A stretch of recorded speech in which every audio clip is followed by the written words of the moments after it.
That Sports Illustrated cover, I've had nightmares like that. Good evening and welcome to the gender uncertainty edition of the Really Big Show alongside Susie Kalber and with Bill Peto's memory in our minds. I'm Keith Olbermann and this is Sportsnight. He's a pinball wizard. Well, actually, they're pinball wizards. We'll meet the finest pinball players in the world at the International Championships in New York. Tilt. Take your tilts with the manic machines. It's the Super Bowl of pinball. The PAPA International Pinball Championship. Oh, they may be no Roger Daltrey, but they are the true pinball wizards. Flippermania as Sportsnight rolls on.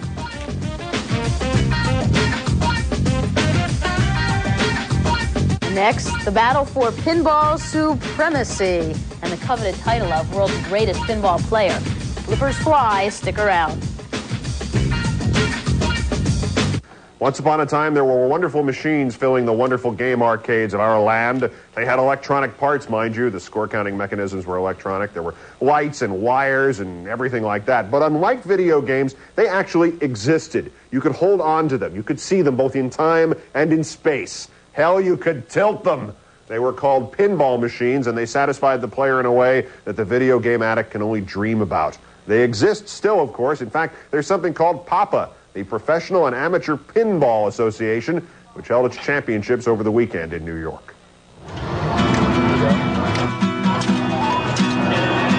Nothing can create the same type of experience you have on a pinball machine. No kind of video experience is live like pinball. Nothing like that exists in any other type of form of entertainment. Ever since I was a young boy, I played the silver ball. From Soho down to Brighton, I must have played them all.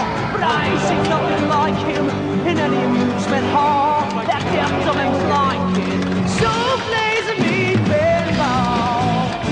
PAPA originated out of a desire. This is a 3-day extravaganza of playing, and I think really what it shows is the competitive aspect of pinball. It is the most prestigious tournament in the world. It's just something that everyone's out to prove to be the best.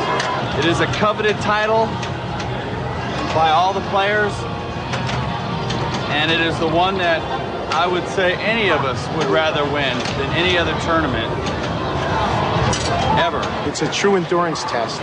We've got them playing for over 15 straight hours of pinball. I had to try to keep my eye on the ball and my mind on what I'm doing. I just feel it. I don't really consciously do or not do. Change is quick in pinball.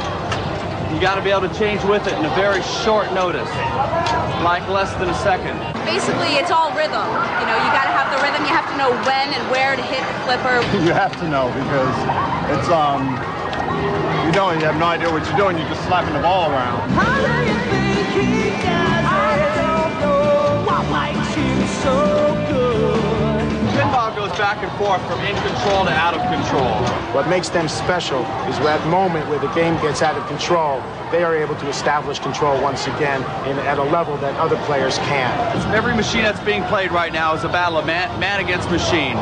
And man's main weapon in that battle is control. Just get into a groove, just like in music. You know, keep the ball rolling. He's a pinball wizard, there has to be a twist. A pinball wizard's got such a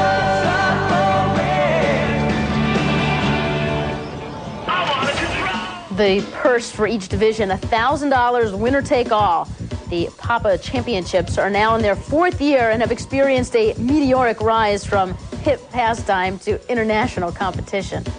Even in today's high-tech arcades, the pinball machine will never go out of style, and neither will the popularity of the Broadway hit Tommy. The burning question, are they really pinball wizards?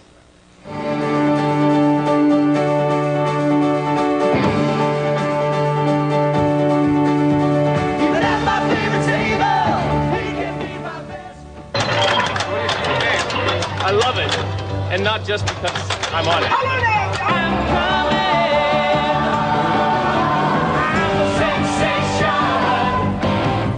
I'm right there, in the mirror. Oh no, in the pinball machine. This is really exciting. I never thought that I would be on a pinball machine. singing on it, no less.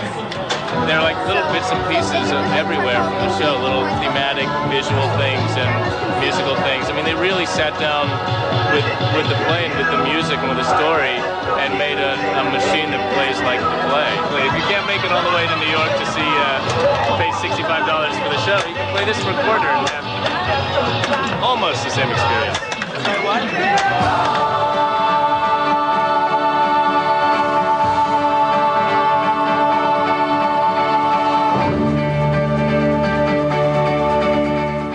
Well, if Keith and I have one thing in common, it's that we both hate video games.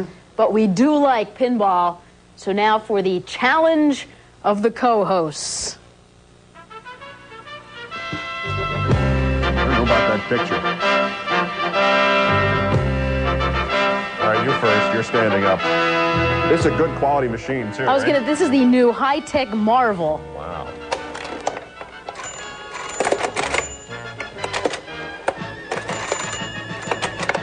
Oh! All right. Racked up a whole 590. Nobody can see that. You could have lied. Could have said 84,000. All right, now we have to reset this thing, right? This is the difficult part of the part. Yes, isn't it? I don't know. I don't know if I have any skill in resetting the ball in place here. There we go. Thank you. Don't take my turn. All right, there we go. You know what's wrong? There's no. Look up here. Every pinball game you've ever played, somebody's record is written up in pencil or in pen here. Well, the record now is 590. Yeah. Okay. All right. Fine. I'm going to tilt. No question about it. That was always my problem. I was too gentle on the opening shot there. Ah! The reigning champ! What do you mean? It's a 6,015. Yeah, he got 15 points. Sit down. So happening on Sportsnight, from the best in pinball to the best in fencing, and a preview at the